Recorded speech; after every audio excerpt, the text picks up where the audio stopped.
ma mon papula gayan papi se weekend kala se ono ga ka weekend se la class ma mon gayan sen ara bot se na wala de o men ni se la masa yo con cattelendo lendo o de one ya de dongo ko pio ga het Africa produce ko pio do het bet bedi yang film yang déplacé deftere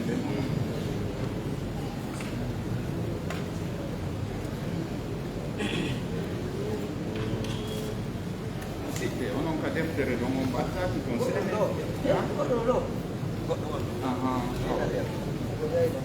salmo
Bisomoda, Fibe Bisomoda.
السلام عليكم ورحمة الله وبركاته.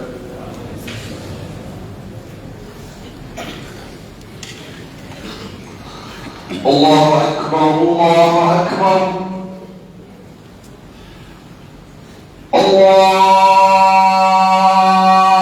الله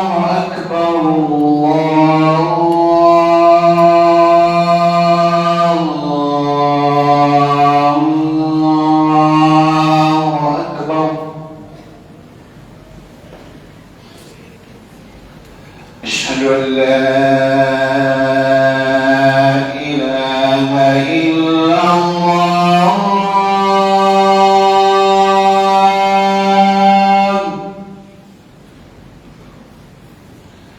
أشهد أن لا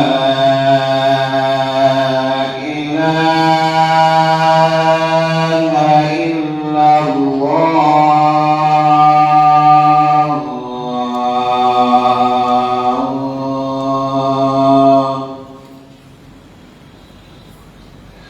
أشهد أن محمدا رسول الله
لا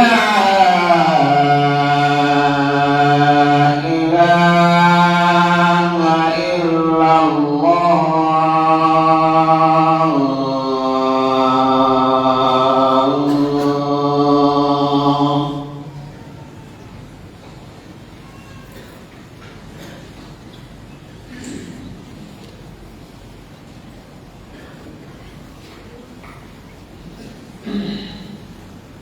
الحمد لله رب العالمين.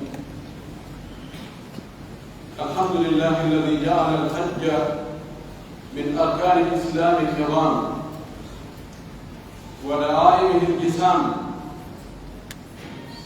فقال في شأنه ولله على الناس حج البيت من استطاع إليه سبيلا.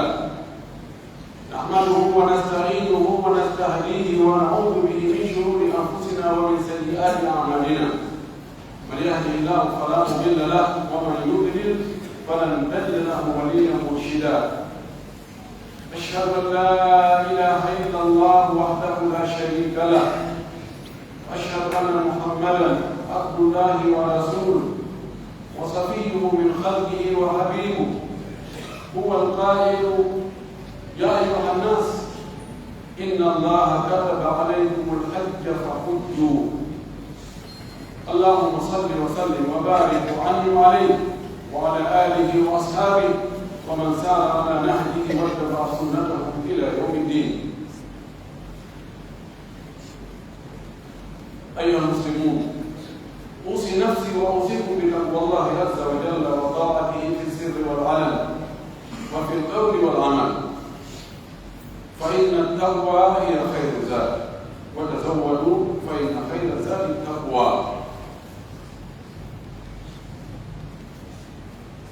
فهنيئا للذين اكتسبوا لحج هذا العام. أسأل الله جل في علاه أن يوفقهم وأن يسددهم وأن يرشدهم وأن يسهل لهم السبيل وأن يجعل حجهم حجا مبرورا وسعيهم سعيا مشكورا وذنبهم ذنبا مغفورا. أيها الحجاج، ينبغي أن تتحلوا بالأخلاق الحسنة الفاضلة الدامثة. تذهبون إلى الأراضي المقدسة، إلى الأراضي التي اختارها الله لتكون محبطا للوحي ومنسكا لأداء الحج والعمرة. فينبغي للمسلم على وجه العموم أن يتحلى بالأخلاق الفاضلة، فالإسلام كله أخلاق، كله أخلاق. وابتدع الله نبيه محمدا صلى الله عليه وسلم بخلق حسن، وقال: وإنك لعلى خلق عظيم. ومن الأخلاق التي ينبغي للحاج أن يتحلى بها قبل وأثناء وبعد الحج الصبر والحلم والأناة والتجاوز فيما يحصل، لأنه يختلط بكل أجناس الدنيا، وفي أماكن ضيق فيها زحام. أسأل الله أن يجعلنا جميعا من الصابرين. يجد الله سبحانه وتعالى جل موقع طول سيد محمد بن يجاب وإن كان الحج بوجه الجل شر أسماء بتجليل. وقت الإسلام دين سر كسكتي كان وجب تاري ليس هنا كان مرتوب. وإن كان كان الإسلام تقال يتوقع الإسلام درجات ويبقى مجد تقال موت تقال هامل الدين هامل الدم هامل جوجي جيل موتوري فجاء حج يقول الله حرمتين وهي الله وأجنون يهوري قال تقال لهم بل تقال لفوق لكن قالهم وأجي يهوري موضوع وإذا مهامل لهم يقول بموني ay ala yotti mawni ko Allah subhanahu wa ta'ala yota jiyano kulina dum aljanna weltanomo ha wi amado e yidi Allah subhanahu wa ta'ala wa yake kadina do yen tori mo yota di Makka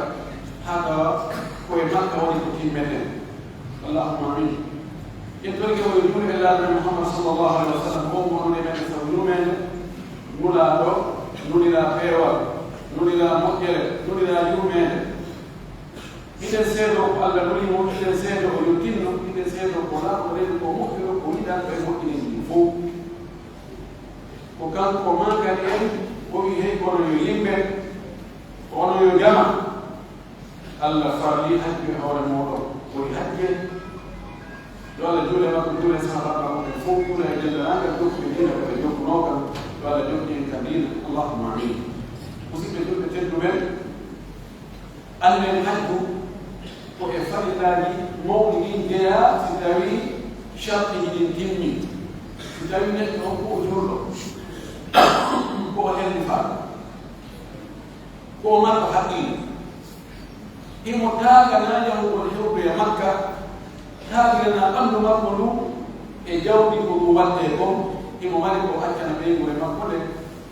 tawi laawol no holni e tana e albalaamu e nambaraji ala ton ala kalawol oɗo farlike mo yahgol hajju siko sonnaajo woɓɓe no wadde hoore ɗon kadi tawa e wondi e mahal makko ma woni makko ɗum ɗon Allah subhanahu wa ta'ala wi walillahi ala nnasi hijjul bayti man istata'a ilayhi sabila Allah farli hoore yimɓe ɓe ko kanko jeeyi hajju mum yoɓe hajjanoymo ɓe hajjira fi makko ɗum ɗo ko mono manita ko wasi Allah subhanahu wa ta'ala o yamiri ɗum annabi Ibrahima yo ewɓe yo noon wa addin fi nnas bil hajji ya'tuka rijala wa ala kulli damirin ya'tina min kulli fajjin amir ko fewɗo mum ni lebbi hajji ni ɗi hewti e adna Allah fof fewɗo ɗo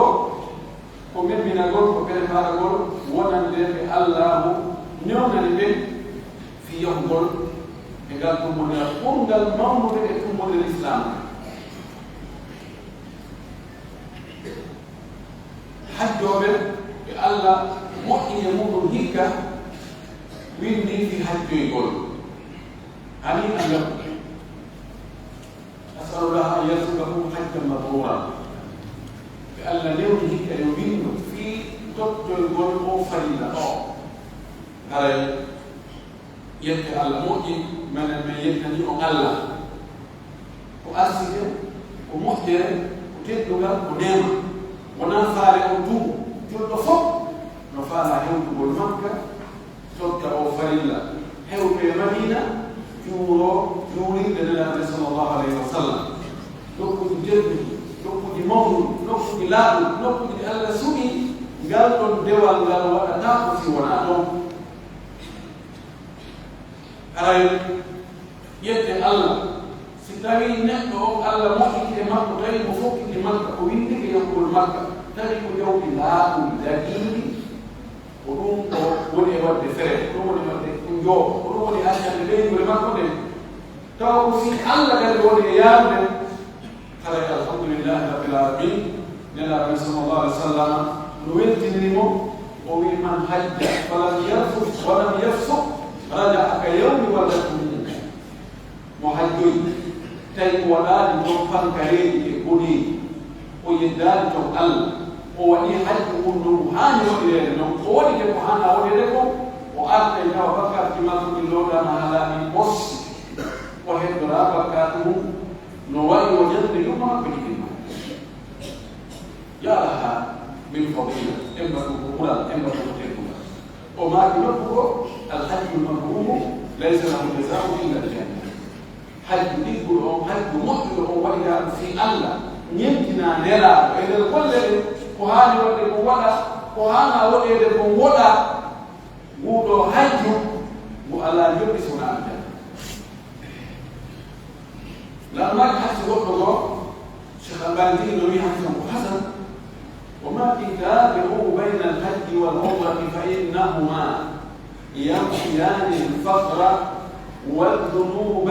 كما ينفي الكيل خبث الحديد والفضة والذهب، وثواب الحج الجنة، أو كما قال صلى الله عليه وسلم، واللفظ قريب من هذا.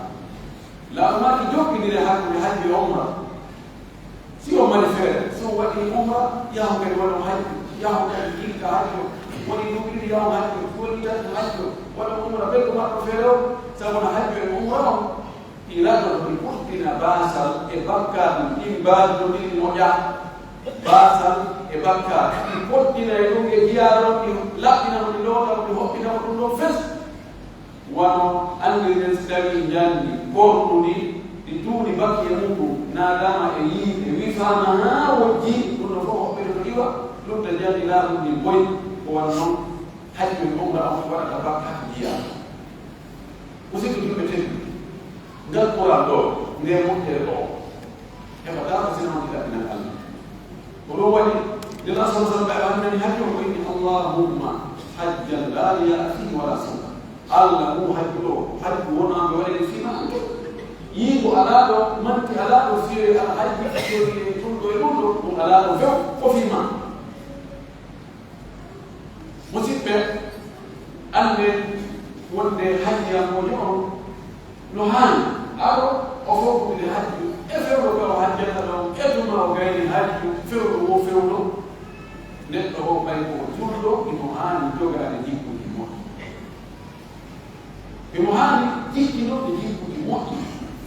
sabu jiku mojo jodi muno mawni l'islam mo fu ko fiji ko mo ko dum don la sallallahu alaihi wasallam mankira Allah subhanahu wa ta'ala ko mankiri mo winno wa innaka la ala khuluqin azim an ila jogi jiku mawdo ila wurdi jiku mawdo si Allah mi dum mo mi hay de mawni dan na sha Allah ko no jiku de la mu Allah mankiri mo winno wurdi jiku mawdo وبكان خلق القرآن جئت ربكم القرآن سأقول لي وولد سأقول لي أجل والقرآن هو جد مكو والقرآن هو تو مكو إذا مسك الجنب فلا يحج حجكم كل كفار كواتيرو وناري الربيع ويوري الربيع كأروا اليوم kufu wanda makungutu kudu wati mahali mjini emuja fungo foti pale edan toto eha fuku no foti no kungotu kakaya kero no kungotu kabuke kero no kungotu nokte interior ogolle kafaka wale mahali mjini emuja wote na igako yao kwa hadi mfuko kujuga ni ejibu moja kwa ile lozia bema ina ni sauti ya watu baada si hali afuki zako kwa kitu tatu mako ya Allah mako hali yeye toni jono alikila kama ni mkianza kuloni mnaanza hapo ndio ya kurbe anga munya ndo ene bali kwa Afrika mbele ya arabu leo bo hay ko yoti mundu munya nasanga manti mundu lope wi wal kaazimina ghayza wal afina 'anil nas wallahu yuhibbul muhsinin wa ufuq al ayat wa qadra wa wasari'u ila maghfiratin min rabbikum wa jannatin arduha as-samawati wal ardu uiddat lil muttaqin alladhina yunfiquna fi sarra'i wad dharra'i wal kaazimina ghayza wal afina 'anil nas wallahu yuhibbul muhsinin obi wade tiro adu dire fulo dire wade kurs wade konko fihi al-qur'an mutawaffayan no kuri asama ukire dele ko bere garna ko kule Allah be ko wahina ko hebulana ko dakana on be be be tawata ko kitira jawle munde fewo ya dele hayo kite watu hombe والكاظمين الغيظ يمر بتلك الامور في ملك بين تلك الامور وكان يسوق يدور يوتو يبقى يوتو muñol wala afina nas e mo do be yimbe dan no mo ati kere mo haro ya fa ko do na sina ti ma e fo be kala yaw yaw ti ko e dal ma o na reso mo da ko di piado yenna di ko no nyaaki ko buri ko mo de alla ni wal afina nas ya ko be yimbe wal hawla wallahi hum muslimin alladhina mu'minun ko wani yimbe mo be ati no be sidari abonibe amira de la ni munni o do an ma be do to wallahi hum muslimin on ti bon mi ha be na ya foda mo ko an da ko ke wata wa idan jurgo no ani mon munni mi ja e ki ko mo Allah subhanahu wa ta'ala ويوم المنجيل وحقناه بجيب وإنما يوفى الصابرون أجرهم بغير حساب بالمنجيل الله يوم يوجد كتابة لمتاك ونوك يوم جولة إذا مسك الجولة سنة ويهي ينوك ويتكل كبارات سوية مكة سالوني وقت غور بيت si Allah jabanimo no buri si ajuni no ondo waktu no bugo tawala di Madina wala be Maqdis ajuni mola di buru jere so ni polis ti waktu go be ko yura Allah jabana ondo himo buri na ko hono himo buri wasi ajuni wala ondo la di buru jere le no bugo tawana Madina na be no jere no mundo tinto e foco tu leo yo be anu wana kama shebadina de foco wana matoto wana tawi ide nani hai mufoki kido kapale kala ngo woni lo si oneuki ta oneni di oneo ta tomi per le wana ne di ono no mandi ko wata ka de ma maka zarre mako maka mashema usuka idola usuka no dali usuka pili fo hala yungeni pili mungui tutaona wote ko hana ka wale to bal to pesa telefoni ni mo beasi ya nono ko kane ko nyamo ya uro maya woni tidina fama baruka enokudi kondo non sikuda e ino kudiro itawa Allah subhanahu wa ta'ala kan ko ino musiki ko owani o do mi gande wa to yoni ka wata do ko sinaro hay mo foti ande ko hotto e ko fewu zama mo ko ke monda de nan e der nyaro mali ala nyaro mali Allah yire yalla teddini wala ko mo yemu hew isappo arno e dogi golle hakku poi e mo fayda de no ba ko anda Allah haw kalima bi digitel no ko de no tetti zaman mo ay mo ko tetti dan ko tan le ko ka subhanahu wa ta'ala yo Allah neuna ne e fo hajjo bi Allah no be finito hajja bi Allah no be ya fo ko be Allah no be jam أول ما نسمعون وأستغفر الله لي ولكم ولسائر المسلمين من كل ذنب وخطيئة فاستغفروه إنه هو الغفور الرحيم.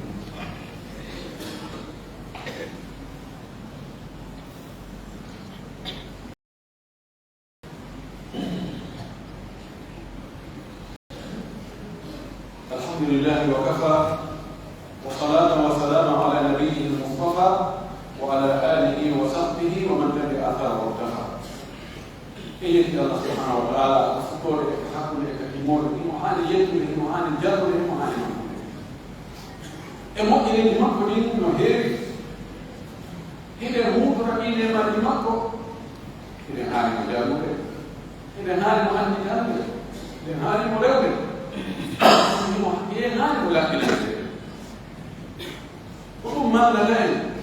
ودوم ولا لين قال في المؤمن اللي مكو يقوم بالإيمان إليه وإلى يومين أنت كفاك كنتم من مراد من ألام ومن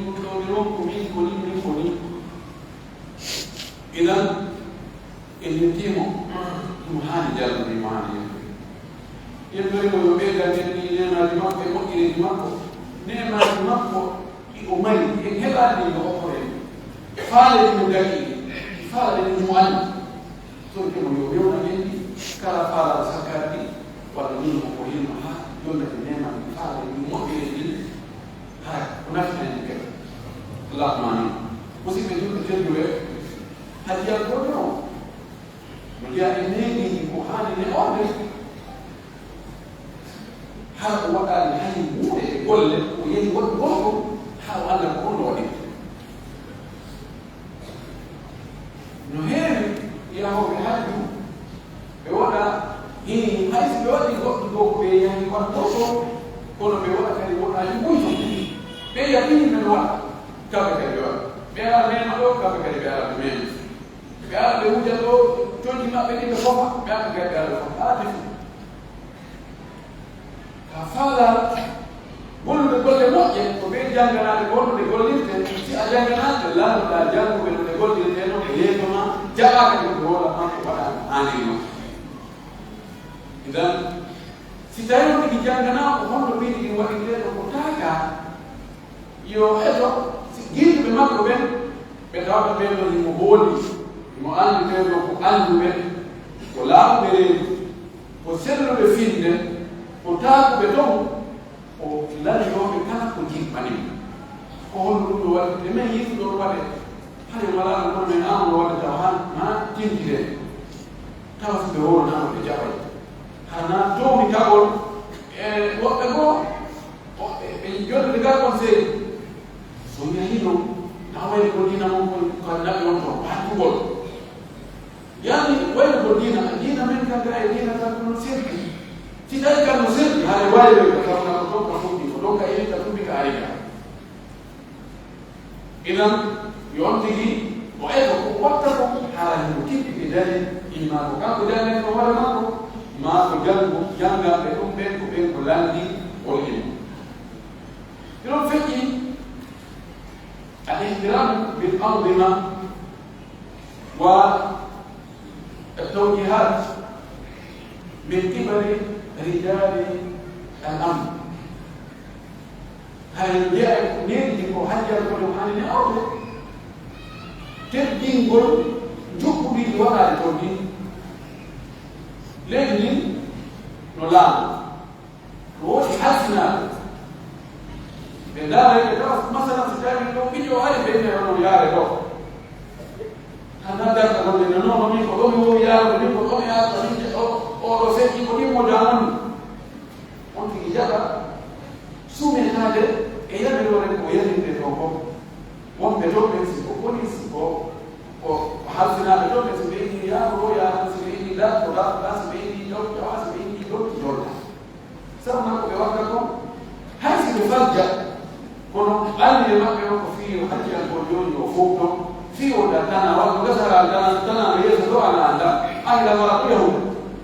sa innama da ɗo daɗɗa sa feƴƴino layra fof sen o gasara ko goɗɗo goytoyta toon tana ko sikkuno ɗa no ndeya e neɗiji goɗɗiji hani ne onde fof heewugol jantagol inde allah jogga ko yahani ko yahi kon sabu muɗum juuɗoyaɓe juulirɓe hana aamugol ɓeɗo waalo ɗon hokkugol climatiseur ji ɗaano fiɗa ma ruɗugol haalaji njan e fiɗɗitagol piiji feɗɗinoɗi waɗugol réunion ji jooɗo walla haalaji ɗum ɗo no gasa ga ko occasion mo weɗa heɓude on ɗi yo wakkilo yo eto haa waktu ɗum fi o eto haa ɗo futtaki ka juuriɗen laaɓa majjina ko yahten majjurago garu nelaaɗo fi ويأكل جورا وجود الدماغ ولكن هذا الوقت سهل جدا وكل وقت فوجي ومورد الجور على وقت أنا كنا بعدين هذا أيه نوكو جهان الجور يعني ولا وبا نوكو جورا كنا لا يمكن كيقول لمبادئ يا أهل ويقول جورا لا يا ولا وسيء قول بيوقف وما كنا كسبوا إنه سالي وياي وبا وجود الدماغ وهو يقال لي ويقول يا رب عنك شهداء أهد يلبس شهيد أهد نلا أهد كمقدمون مدينة يحاول يقولون وأنا سحبت نادو أميكم على اليوم يوم كاتيو بيدوروا في جيبي بيدوروا في لام بيدوروا في جوبي بيدوروا في كلا بيدوروا في كل لا ما na ya to ga fi a yau kidogo hapo ndio kidogo na manako ndio ai ko mo ko ga kidogo bagi kabel ko ma ko ta ko ni juli na ya ha jura ben lelna be ko ni te be ko mo ko sahaba to be ko keba bela be so na ko be ko be to kana du hor golbe mo do ana golbe no ko ni ko to na be no mmoja ni hore kwa yaende hapo yeye kama masjid Bilal ويا سبب مساجد ويا مسجد الإجابة ويا هذا ويدو متفوض هذا كيف كيف يقول وتديرهم ولا يقول في كيف يقول هرمون ويا ما يقول هرم ما هذا يقول سبحان الله الواقع إنه هذا هو الجنة سواء يقولوا على فين أميرو أهين جل وجل نقول كم ولا نقول فين جل ثم وصل هذا هو لبيك اللهم لبيك لبيك لا شريك لك لبيك إن الحمد والنعمة لك والملك لا شريك لك قل هذا يكرر الحال هذا الكلمة يكررها الفجار بعد كل فجر وأخرى لكن هل يرون معناها وهل يتأيدون بمفهومها وهل يطبقونها هذا الإشكال دون تنظر نفكر على هذا يقول المؤلف وهو قنبر فيه نعم القنبر توم والقنبر وقال تولد وقال تو يا كتوته وقال تو يوم كتتمو وكان بتودا إرتي كبا وكان بتودا إرتي دا كان نعم فوق وكان بجي ولام فوق وكان بجي مؤمن فوق وكان بجي وهانا كثير حيوله وليكم إن شاء الله سبحانه وتعالى جبنا محلو ونا يودي أو ودو نربنا لإنساقه أو أجاز بركة للجل وجد ديا هاي مجال يقول كان سبحانه وتعالى يا الله جبنا دوا يفوق حاجة كله يقول بيرجع سويوتي دجالي دجاسا ببامودي وترويسينو نو يمونو testing COVID testing PCR eko joki no novo iwatu by fonalo harai ko halafira bona na kumfira sio kama swala la yala mmoja na hajmen baada ya haja ya kope ya eko jali ko tegula wala kule ni mahadirino al-afha ya ya mun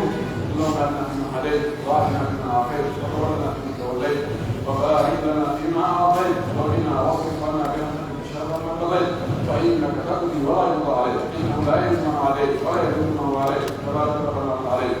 اللهم الله لا اله الا انت سبحانك انا كنا من الظالمين اللهم لا اله الا انت سبحانك انا كنا من الظالمين اللهم انت خيرنا من الضعفاء وانت خيرنا من الفقراء وانت على كل شيء قدير اللهم انت الاول والاخر والظاهر والباطن وانت على كل شيء قدير اللهم انا نسالك الهدى والتقى والعفاف والغنى اللهم ول علينا خيارنا اللهم ول علينا خيارنا وقنا شر شرارنا اللهم قنا شر شرارنا اللهم لا تسلط لنا بذنوبنا من لا يخافك فينا ولا يرحمنا اللهم لا تسلط لنا بذنوبنا ومعاصينا من لا يخافك فينا ولا يرحمنا اللهم احفظنا واحفظنا ديارنا واموالنا وازواجنا وذرياتنا بمنك وجودك وكرمك يا ارحم الراحمين اللهم من ارادنا واراد باهلنا واراد باموالنا وبمواطننا سوءا وشرا فاشغله في نفسه ورد كيده في نحره وليغير عن المؤمنين واقتله بسلاحه ببرك وكرمك يا ارحم الراحمين ربنا اتنا في الدنيا حسنه وفي الاخره حسنه وقنا عذاب النار اللهم لا تدع لنا ذنبا الا غفرته ولا ذنبا الا قضيته ولا امرا الا فرجته ولا امرا الا عافيته ولا حاجه من حوائج الدنيا هي لك الا قلنا فيها صلاه الا قضيتها ويسرتها وعنتنا عليها بمنك وكرمك يا ارحم الراحمين ربنا اتنا في الدنيا حسنه وفي الاخره حسنه وقنا عذاب النار اللهم صل على محمد وعلى ال محمد كما صليت على ابراهيم وعلى ابراهيم وبارك على محمد وعلى ال محمد كما باركت على ابراهيم وعلى ابراهيم في العالمين انك حميد مجيد سبحان ربك رب العزه عما يصفون وسلام على المرسلين والحمد لله رب العالمين.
استووا اعتدلوا.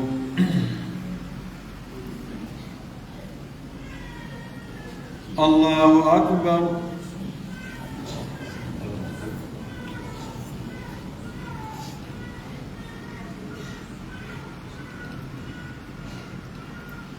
الحمد لله رب العالمين الرحمن الرحيم مالك يوم الدين إياك نعبد وإياك نستعين اهدنا الصراط المستقيم صراط الذين أنعمت عليهم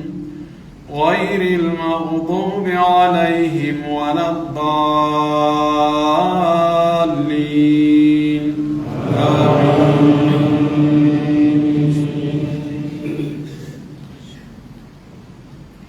أتى أمر الله فلا تستعجلوه سبحانه وتعالى عما يشركون.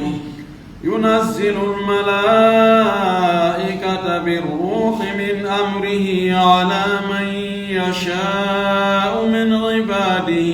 أن أنذروا أنه لا إله إلا أنا فاتقون.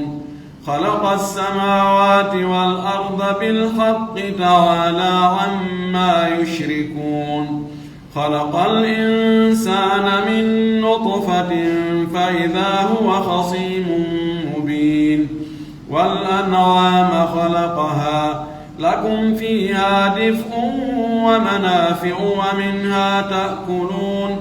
ولكم فيها جمال حين تريحون وحين تسرحون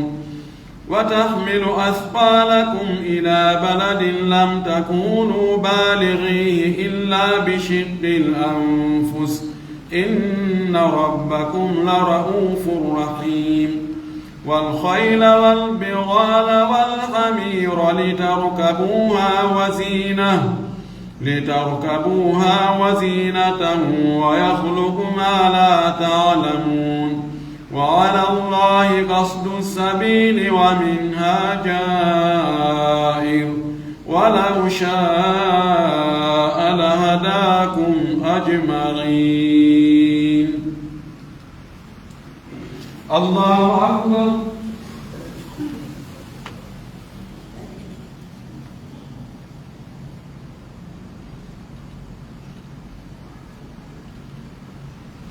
سمع الله لمن حمده.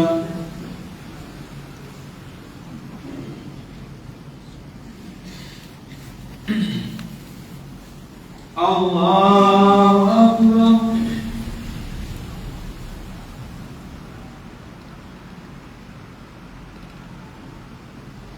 الله أكبر.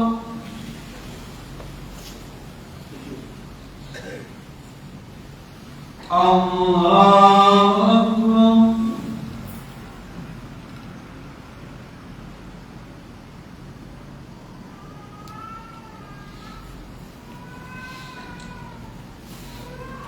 الله أكبر. الحمد لله رب العالمين الرحمن الرحيم مالك يوم الدين إياك نعبد وإياك نستعين اهدنا الصراط المستقيم صراط الذين أنعمت عليهم غير المغضوب عليهم ولا الضالين.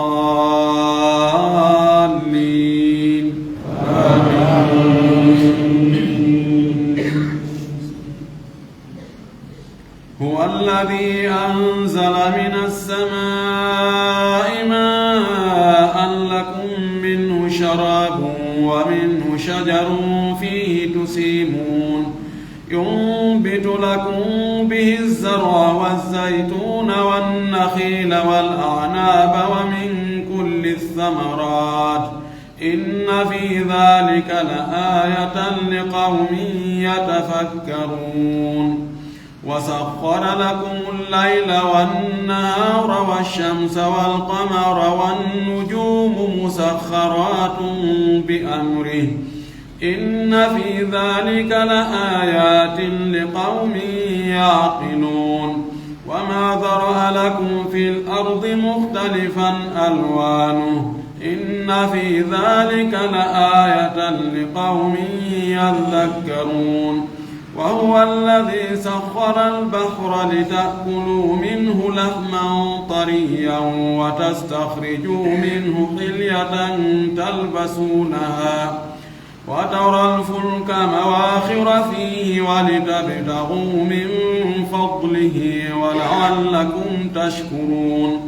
وألقى في الأرض رواسي أن تميد بكم وأنهارا وسبلا لعلكم تهتدون وعلامات وبالنجم هم يهتدون. الله أكبر.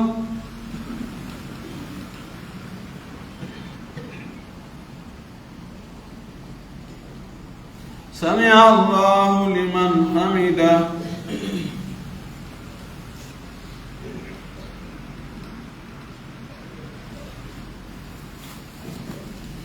الله أكبر.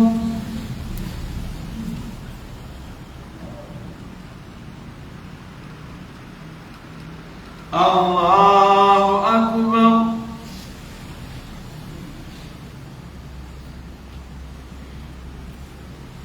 الله أكبر.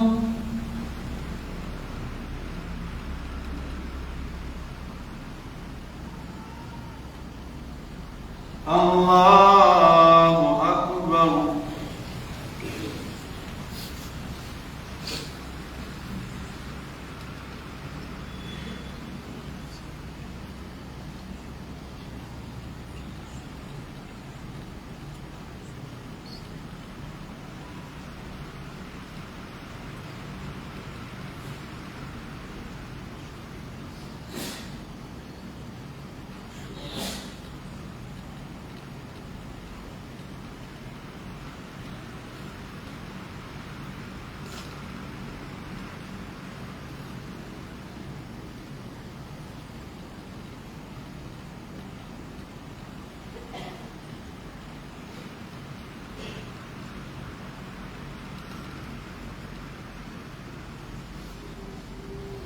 السلام عليكم ورحمة الله.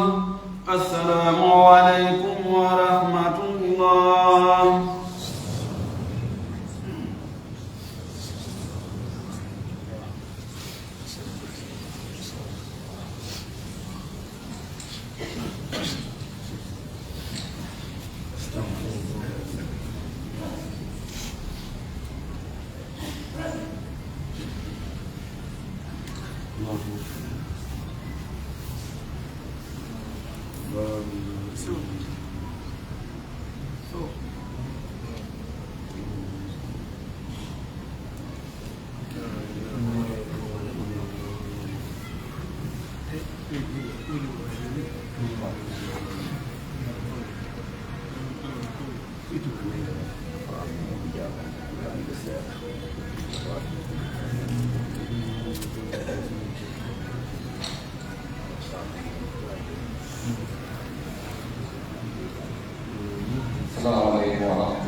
Andi no holli mo den non haray den mari fatum de kay yumde so gar haray andi tabiten mo be e place mum hal do ana den frère e watne haray so asti ko o ka funna mi ga sene asti o ka funna mi ga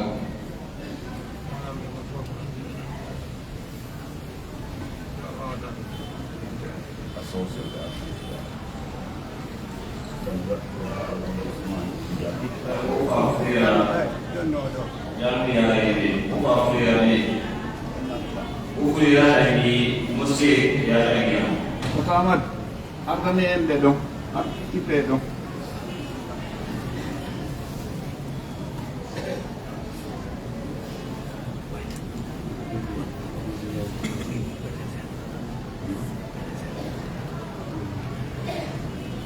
kita